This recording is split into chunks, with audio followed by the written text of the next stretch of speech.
Hello, welcome back to my channel. It's your girl Sharon, aka the Melanin Nostalgic Runner. We are back for another episode of The Real Housewives of Orange County, and this is season 19, episode 5. This is called The Big Uneasy. And as I mentioned before, I originally was going to make episode 4 and 5 one video, but I kind of talked a lot in the video before because I was recapping my weekend a little bit too, because I had me a good time this past weekend. Only thing that I will say though, I just wish I would have taken some pictures. I didn't do that. I haven't been so good about taking as many pictures, and I just want to know, anyone else that does content or anything like that, are you like that too? I've noticed ever since I really started doing more content, like doing like this type of content, I don't take as many pictures because it's like, well, I do that as my hobby already. And then, so I equate it to like my content. And if it's not going on my channel for my YouTube, I don't take a lot of pictures anymore. And also too, for those who know, I'm also been trying to work on myself as like, as far as like getting my weight down.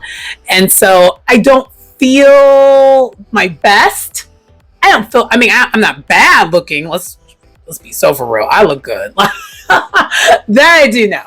But I don't know. I feel like maybe in a year, not even a year, I would say maybe by February, I'll work on that. It's something I'm going to work on. I'm going to work on it because I feel like the more I get back to that,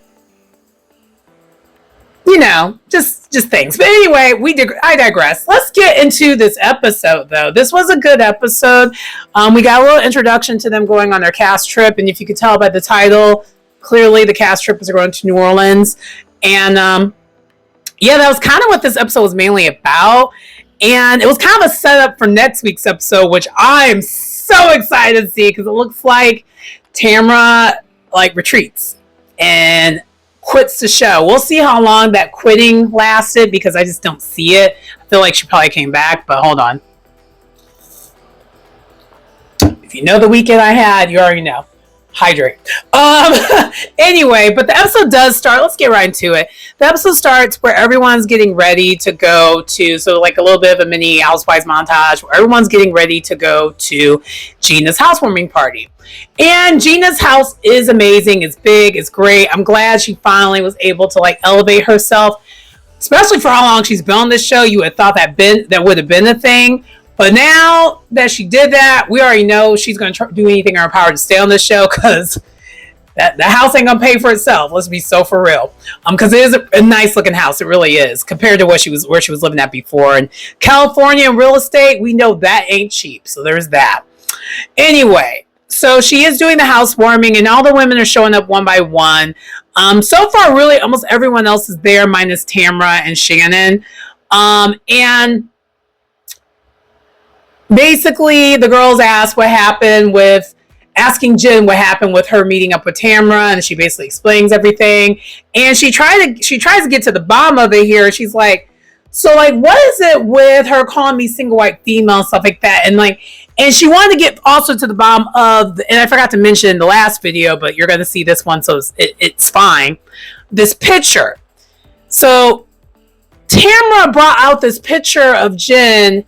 And honestly, it looked like an older picture because it looked like a much older picture. It was a picture when Tamra still had the really super platinum blonde hair. She definitely looked younger before she started messing with her face.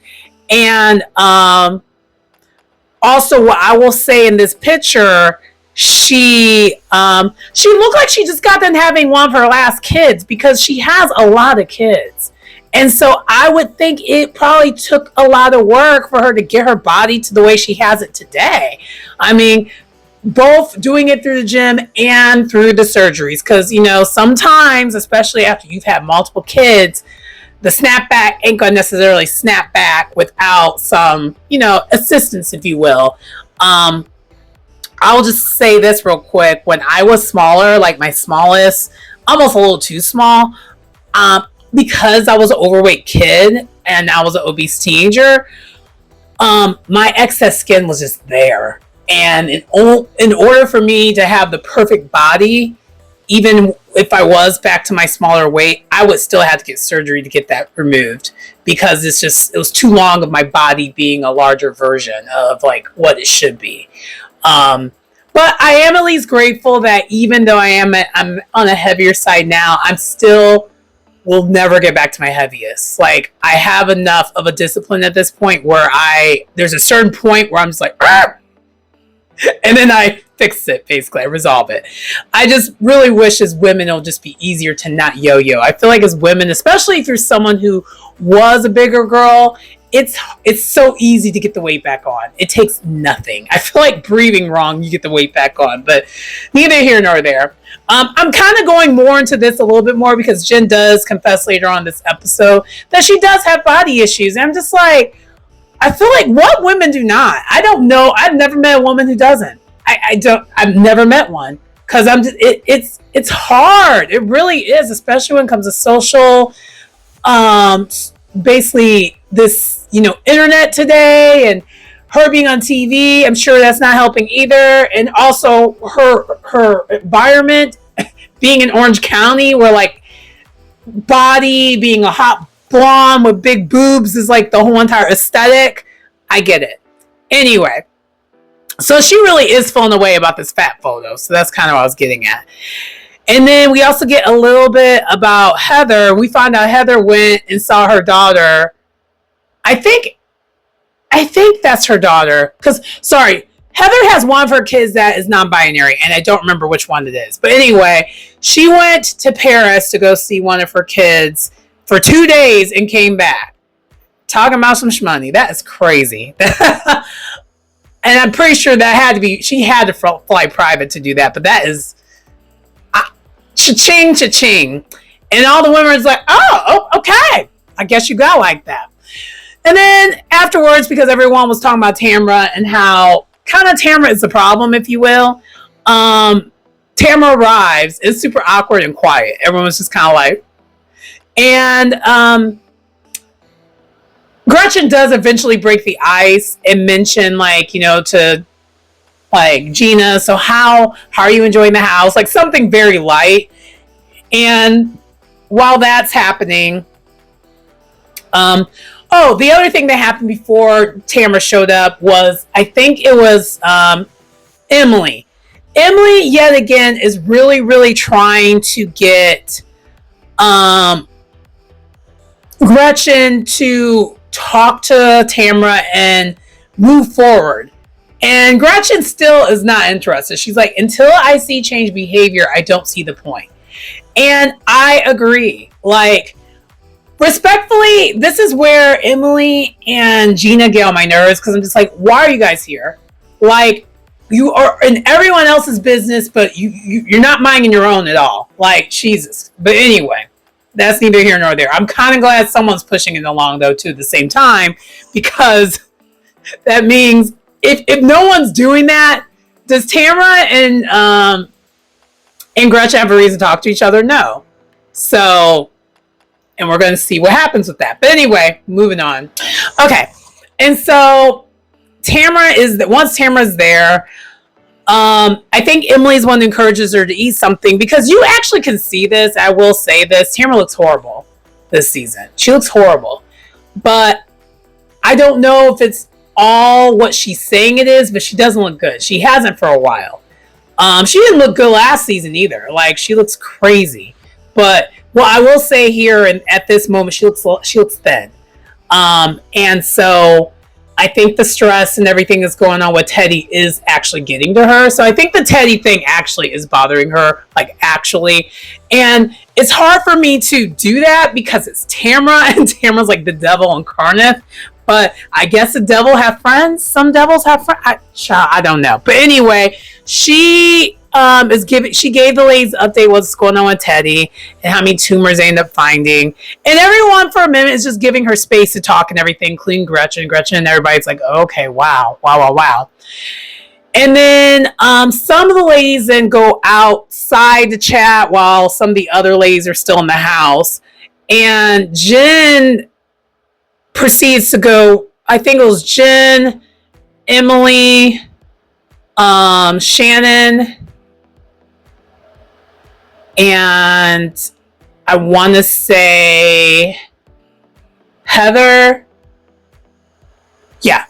There was 4 people, I think, but I just can't remember if it was Emily or Jean. It was one or the other. I don't know. They kind of are interchangeable mentally in my head. But anyway, or it might have been Katie. I don't remember which one, but that's not important. Jen immediately asked Heather, like, so what is it with this picture? It was Emily, by the way. But what is this with this fat picture? Why is she showing fat pictures to you? Why did she do that? And Heather is still trying to give Tamra Bell.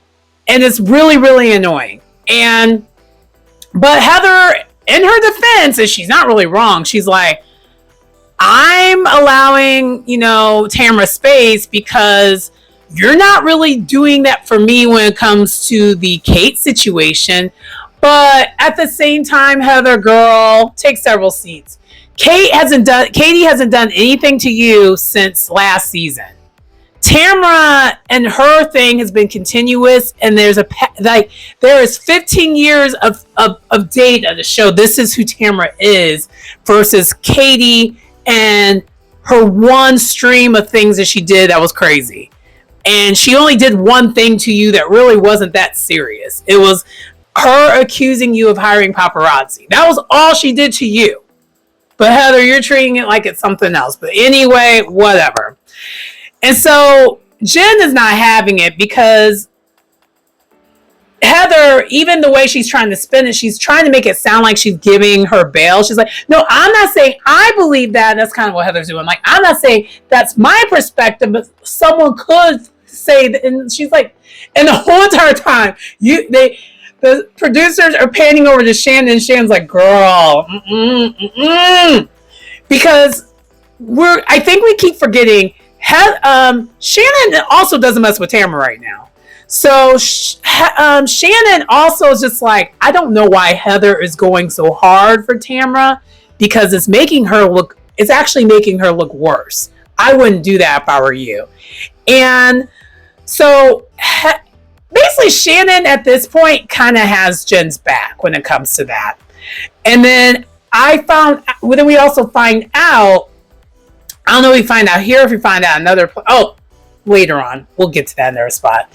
So then, as this is happening outside, Gretchen and Tamra tried to talk, and Gretchen's like, girl, you're like, because Tamra is still trying to spin it and be a victim when it comes to all this stuff.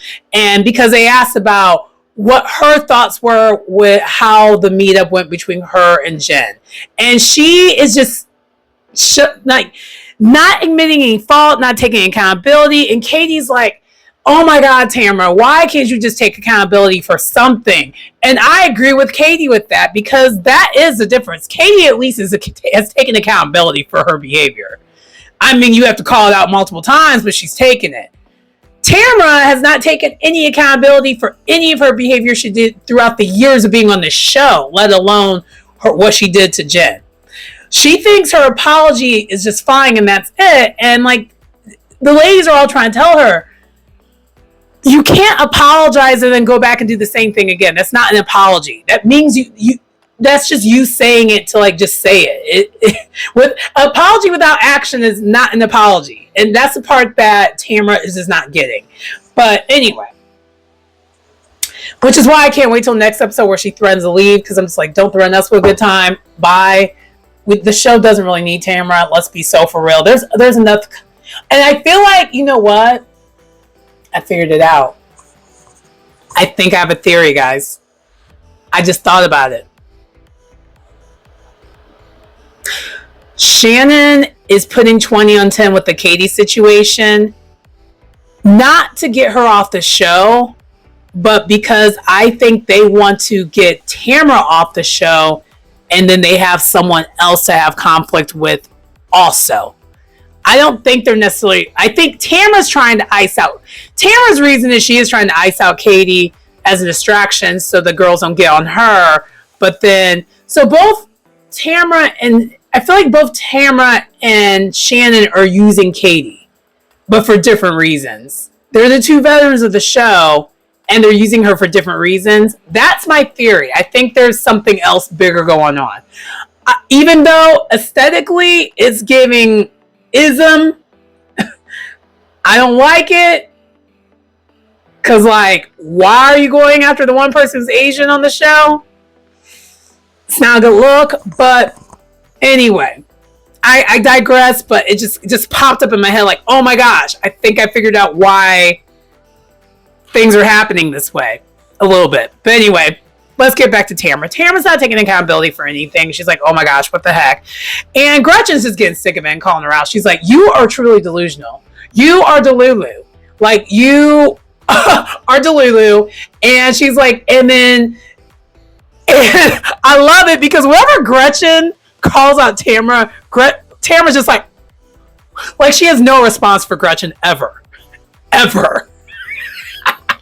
And Gretchen just leaves. She's like, I'm going outside. F you. And she's like, I just can't keep listening to her. She just is a liar. Ugh. And so then they do all eventually end up going outside. Actually, what ends up happening is Gina gives everyone boxes. They go back inside, and then they go back outside because Gina got them all boxes and gifts. And Gina goes upstairs and she throws beads at them, and it has like all the New Orleans like garb on. And she's like, "We're going to New Orleans! Woo! We're going to New Orleans!" And so we find out they're going to New Orleans. So that's cool. That's fun. Moving on. Okay, and so then after that we see. Oh, I forgot to mention. Everyone's happy about this New Orleans thing minus Tamara. Tamara is not happy about it, but I will give her this. It actually is a valid reason. And Gretchen, girl, what you said was kind of cringe. It was cringe. So when Tamara earlier on was talking about the update with Teddy, she mentioned that she actually was there when right before Teddy found out that she had the brain tumors. Because they were actually on a New Orleans trip together.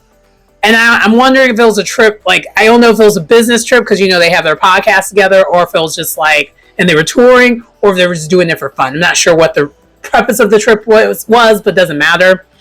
But basically, Teddy ends up, like, essentially passing out and falling down the stairs because one of her brain tumors was, like, pressing against, like, her brain, so it made her lose herself. And then that's when they took her to the hospital and realized, oh my gosh, she has these tumors. And so New Orleans is a soft spot for Tamara because she literally just happened, and now she's turning around going right back to New Orleans. And I'm just like, man, you must have really made those producers mad. Because I feel like I guess I'm just kind of like, if it was anyone else, let's be so for real. If it was anyone else that wasn't Tamara, you'd be kind of like looking at the producers like, that is foul. Like, what's happening and you're going to make her go back. But because it's Tamara, we don't feel that way because would she feel that way if she was on the other foot? The answer is no. And so that's where it's kind of tricky. So basically when she got this news, she immediately looks like she wants to tear up, but she doesn't cry because she, is Tamara. She doesn't do that. But she looks about as emotional as she can look at her being her. And she just wants to leave. You could tell she wants to leave. She's checked out. She's not cool. She's not okay. And then it dawns on Gina like, oh my God. Oh my God. So all the ladies now are rallying around Tamara because we're just like, oh my gosh, we didn't realize it. But okay, I'm conflicted slightly because what I think, if it was anyone else, I wouldn't feel this way. But because it's Tamara, I don't trust her at all. I know Teddy's her close friend, but I always feel weird when someone uses someone else's things as if it's happening to them. And I feel like with Tamara, she's toting that line where she's talking about all this stuff as if it's happening to her. It's because to me, it's really Teddy's story. It's not Tamara's story. Like, if anything, this would have probably been the time where the producers of these shows, maybe they would have brought Teddy back on, Beverly Hills, because Beverly Hills has a shakeup going on right now. They would have maybe brought her back on Beverly Hills, and also because we know how close Teddy is to Kyle. I feel like if anything, she could have been back on Beverly Hills and Teddy would have been able to tell her own story, what she got going on. You know, as a just kind of as a friend of, versus Tamara doing it. And so I kind of have feelings on that too. And so I kind of get why Gretchen said that cringe remark. I still just wouldn't have said it because that's just wouldn't felt right in my spirit, even though, you know, she's that way.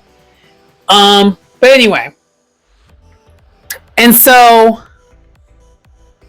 and also too, right before this, everyone was trying to tell Gretchen, why don't you take the high road? She's like, it's always everyone else having to take the high road for Tamara. I'm not going to do that anymore. I want to go as low as her. I was like, oh my God. So, I mean, she kind of did at this moment. I was like, yikes. So as everyone's rallying around her, she's like, oh, she's so good at playing victim. And I was like, oh my God. I wouldn't have said that out loud. Now, would I maybe have thought it? Especially if it's someone who I know is just not a good person? Maybe. But I wouldn't have said it out loud. I was like, ooh, eek, yikes, cringe. So that kind of happened. And then after that, yeah, that was pretty much what happened there. Moving on. Okay, so then we get a brief scene with Katie, and she's with her kids. And sorry, so I think in the video that I did originally when we met her other son, I think I was calling him Max. Max is the other son that we're still waiting to be at the house.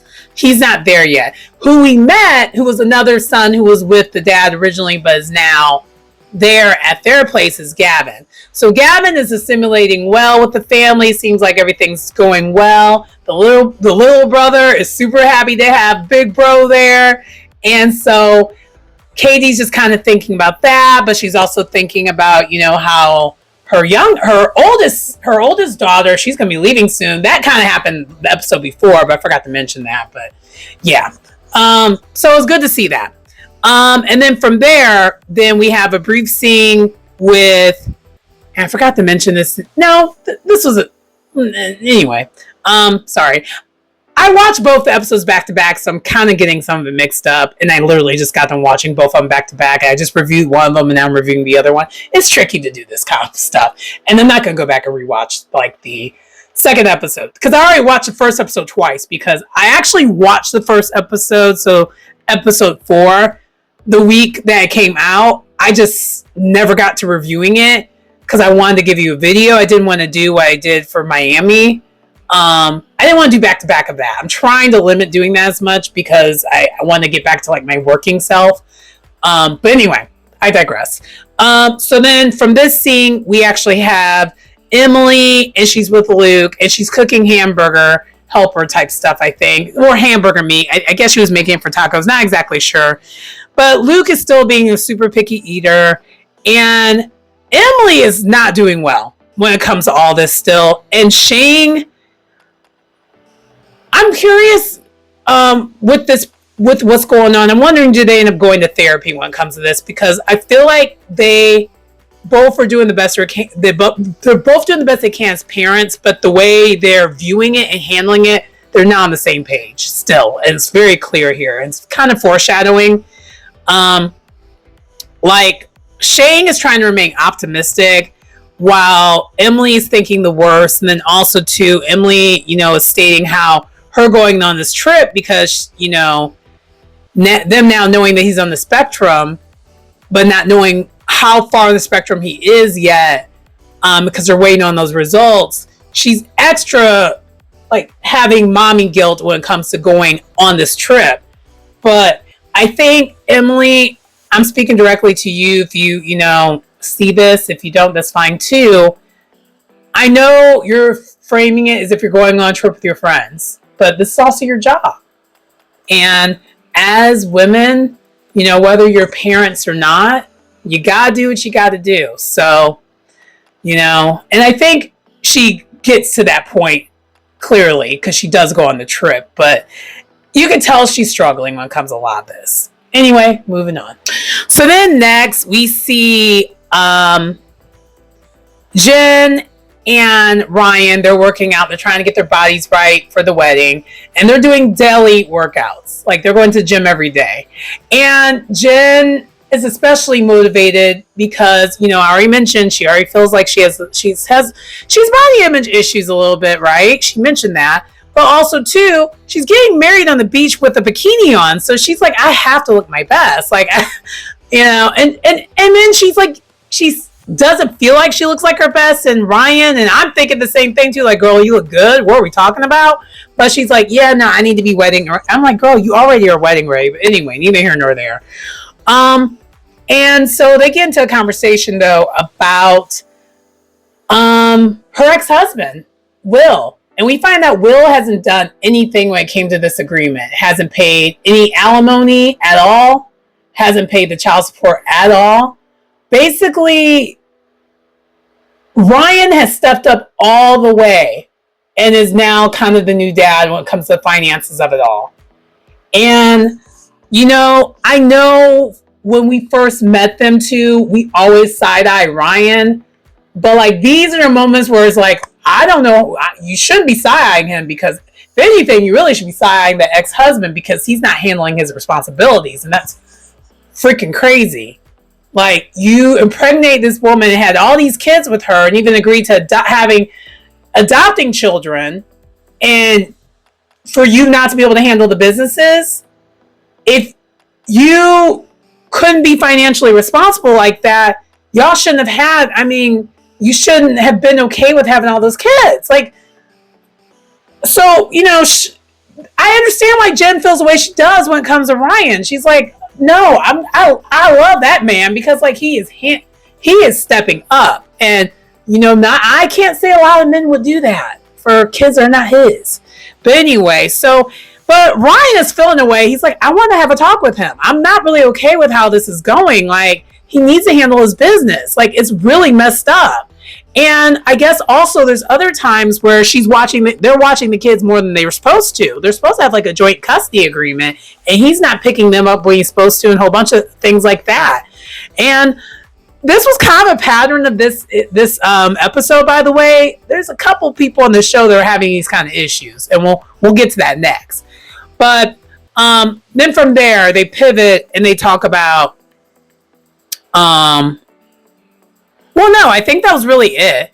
I don't think they really talked about Tamara at all, because why? There's no need to. But yeah, that was kind of the main thing that they talked about. Anyway, moving on. Okay. Next we see that Gina visits Shannon at her place, and they talk to Shannon, like they're talking to each other, and they're talking about Shannon and her dating or lack thereof dating. And Shannon's just not in the headspace where she wants to really be serious with anyone. She's like, she'll make out, but she's not really trying to do the things and all that. And it's funny. I don't know if it's an Aries thing or what, but like I'm kind of on that page too, or have been, except for last night. I almost wanted to. I almost... Whew. I can't wait to talk to someone about what happened last night, because that's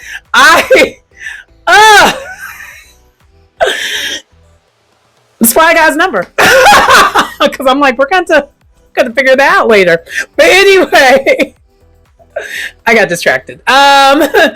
So they talk about that, and then they also talk about Tamara and Jen as well, and how that's not really going the way they think it's going to go, because some of the ladies are wanting Tamara and Jen to patch things up while others don't. Like Shannon is like, no, like why should Jen, you know, be okay?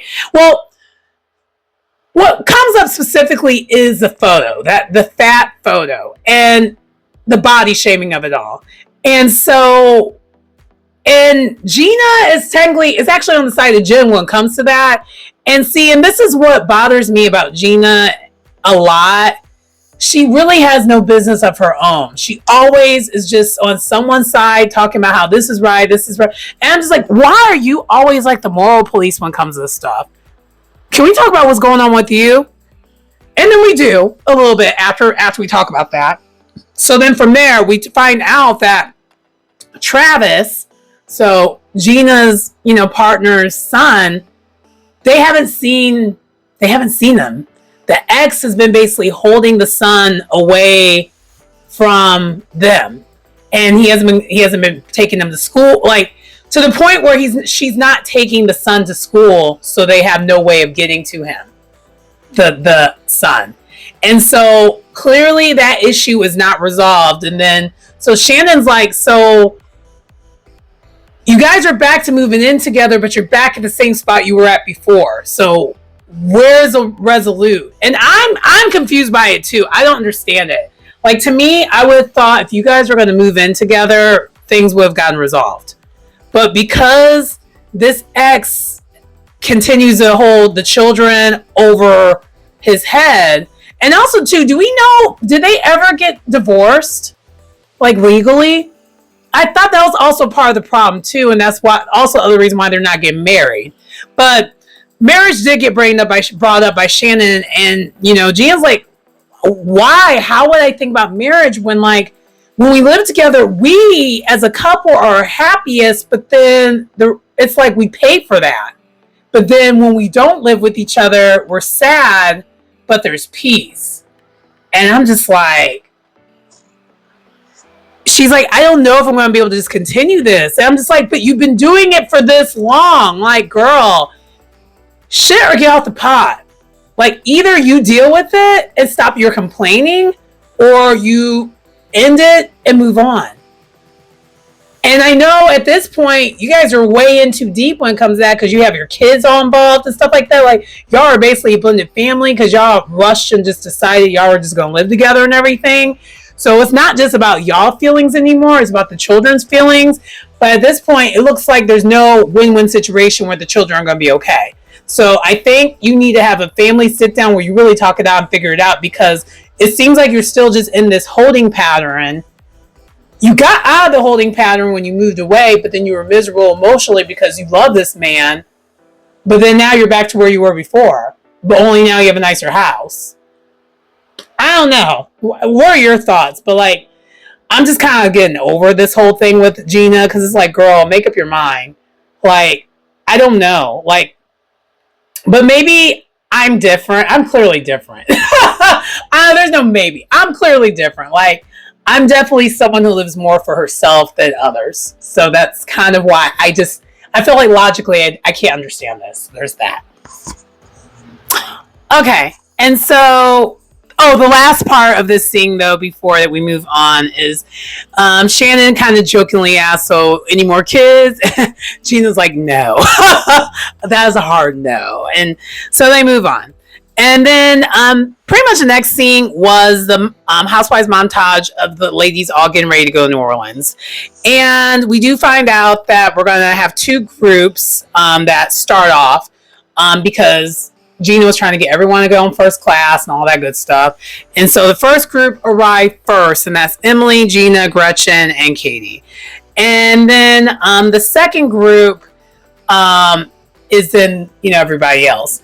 And Shannon, we find out after everyone arrives and all four of them are talking that Shannon, according to Gina and Emily, which we don't know this to be true because they're the pot stirrers and the bone carriers of this show that have no business of their own.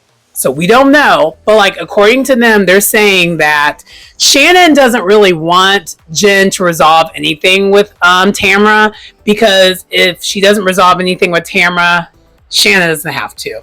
And that's why that theory that I mentioned earlier, I feel like that's why I said that.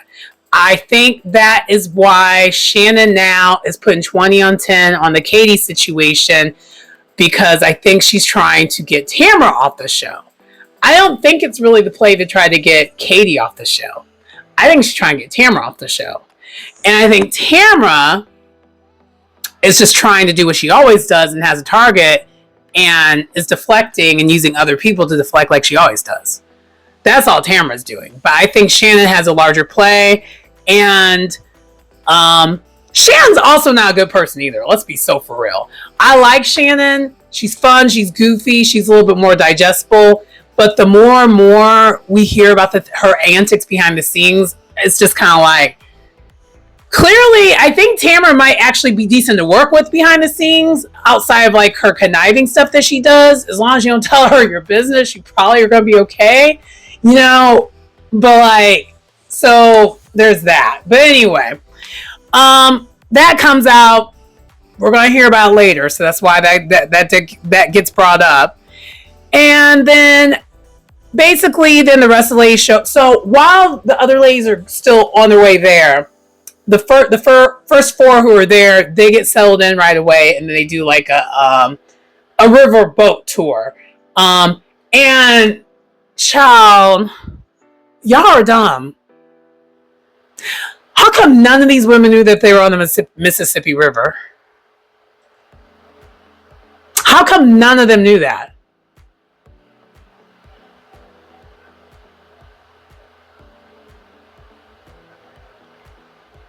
I was like, child. Anyway. So, but we knew Katie wasn't very smart when it came to geography because they show a throwback of that. Oh, by the way, this episode, I actually did enjoy a lot of the other stuff, though, because there was a lot of throwbacks. And so when Shannon was talking her crap about Tamra and the Tamra and, like, Jen situation, she does say, that's my opinion! She did it exactly how Tamra did it, and they showed her... So Tamra doing it. I would have to mention that. It was a cute little tidbit that happened earlier in the episode. But anyway, so then from there, the rest of the ladies show up.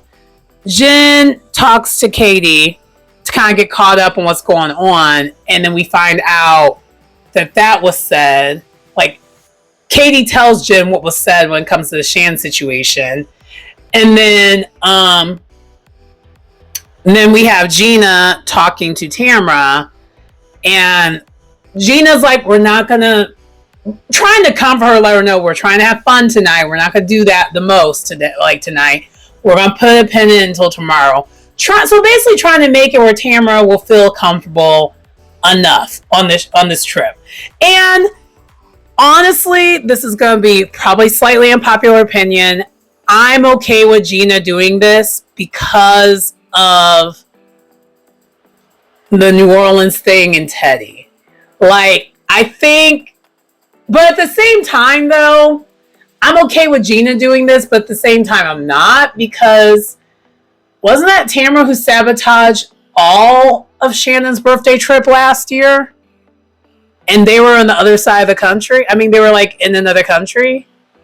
At least with New Orleans, you're not that far away. I mean, they have nonstop flights to New Orleans, and it's not far. I don't know. Let me know what your thoughts are. But like, I would just like not did that. But I get it because it's Gina's trip, so she's trying to be, a good hostess. But anyway, so then they end up going to dinner, and they go to dinner at this place where it's very. And this episode actually made me want to go to New Orleans. Quiet as kept. I haven't been to New Orleans since I was in high school. So not the best sample size. All I know is I did eat good in the neighborhood while I was there. And I am a foodie. That's one of the main reasons why I even live in Chicago, because this is a good foodie town, but New Orleans is also another one of them. And I always would joke, I was like, if I ever lived in New Orleans, I would never be able to lose weight. At least here, there's ways where I could freaking do it, and I've done it before. Like, I lost weight before here, so like it's doable. But anyway, they arrive at the dinner though, and this place that they're at is very New Orleans style, very cute. It's haunted. And so they have like a table for the ghost Pierre. And then after that, then they have, the people, like, it's very French Quarter-ish. Just like, it's really nice. And again, it made me really, really want to go.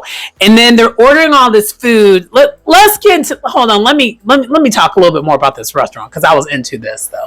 So at this restaurant, they had a lot of New Orleans style food, but I was judging some of the women because some of the women were just creatures of habit. They were not going to go outside the box. I was like, wow.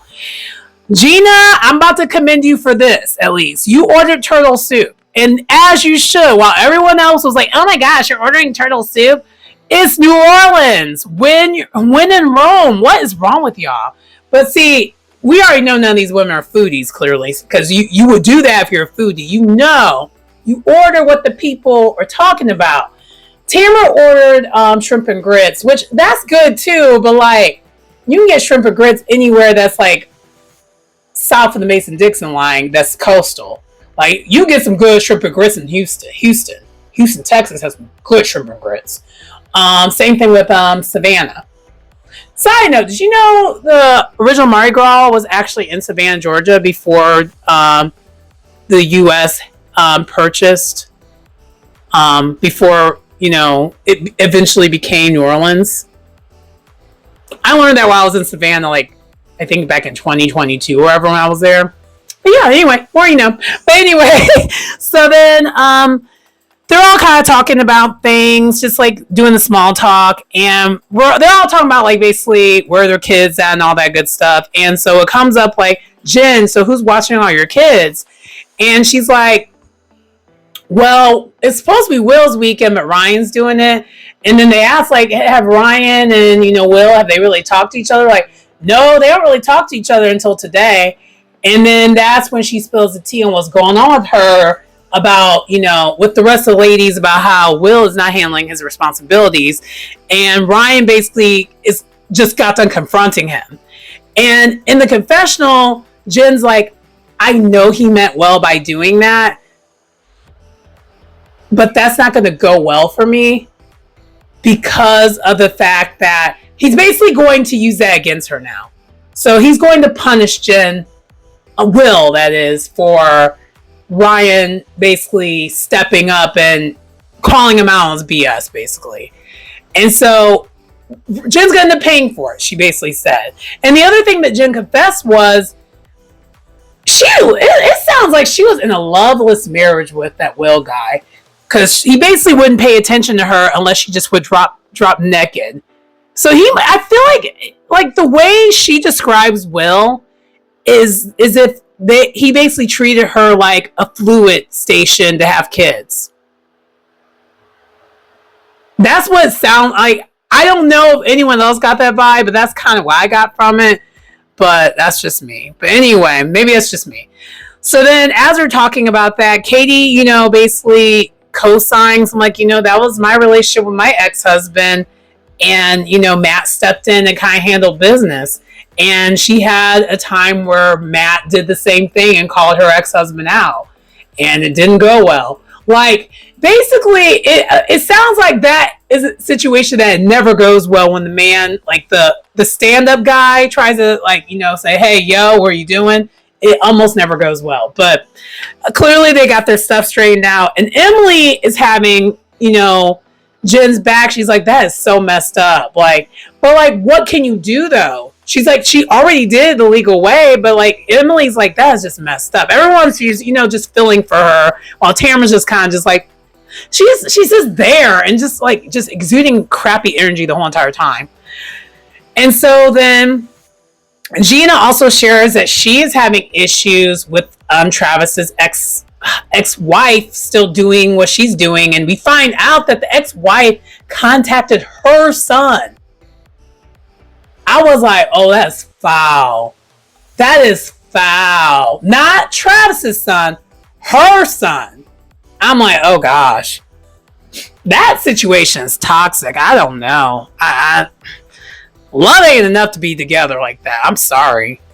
And I feel bad for Travis because it seems like he's never going to be happy because he had the picker was wrong when he picked this lady apparently before. But yeah, so they're all just kind of venting about that. And then Pierre, out of nowhere, spills Heather Dubrow's drink and spills it all over her clothes, and it was really expensive. They're all like, oh my gosh. And then I think some of the ladies go to get cleaned up, and then as that's happening, some of the ladies are just like, well, Tamara, maybe you should try to patch things up with you and Gretchen. And everyone's like, yeah, we think that's a good idea. And then Gina reassures Tamara, like, no, we're not doing this tonight. We're having fun. But eventually, I think you need to try to resolve your issues with all the women. And Tamara's like, okay, whatever. And then after that, then we go from there and we start talking about Shannon's preferences when it comes to the dating of it all. And we go from preferences to out of nowhere sex positions. I'm not sure how that transitioned that way, but us as women, I'm not that surprised. And so we find out that Emily's favorite is doggy style, which I'm not even that surprised. And then Heather, they have everyone guess what Heather is. And Heather's like, hello, I'm a control freak. I want to be on top. I'm like, well, yeah, there you go. And then And then Emily, I cackled here when she was like, she was mimicking Heather, basically being a cowgirl and like talking about organizing all Terry's finances at the same time and getting off on it. I was dying. I was like, okay, that was actually kind of funny. And then the subject about, have you ever like, filmed yourself doing the things? And Heather said, I have not. And then Katie's like, well, I have. And then Shannon, just like that, like clockwork. She's like, yeah, we know that you like to record.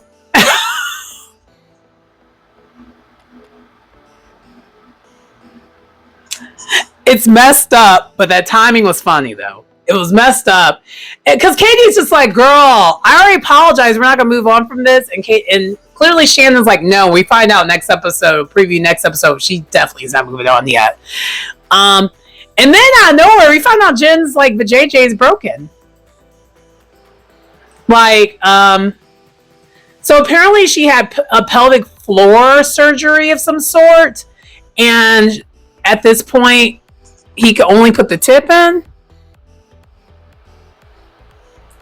And Katie joked in her confession, was like, man, her mouth must be tired. I'm like, I know that's right. So I'm wondering how long does that take for that to heal? Oh man, I don't know how it would do if I had a broken vajayjay. I don't know. I mean, I get it. I think and it also makes sense. She probably did end up having to have that pelvic floor surgery because of her having all those kids. Because, that can mess it up and everything. So, I don't know, but it's tough being a woman sometimes. But really, that is pretty much the end of the episode. So the girls are in New Orleans, and we're going to get the episode next week. And the episode that a lot of us have been waiting on. And I'm excited to see what happens. But anyway, that does conclude my review. Please like, comment, subscribe to the channel if you get anything out of the content. It's your girl Sharon, aka the Melanin Nostalgic Runner. And I will see you next time. Bye.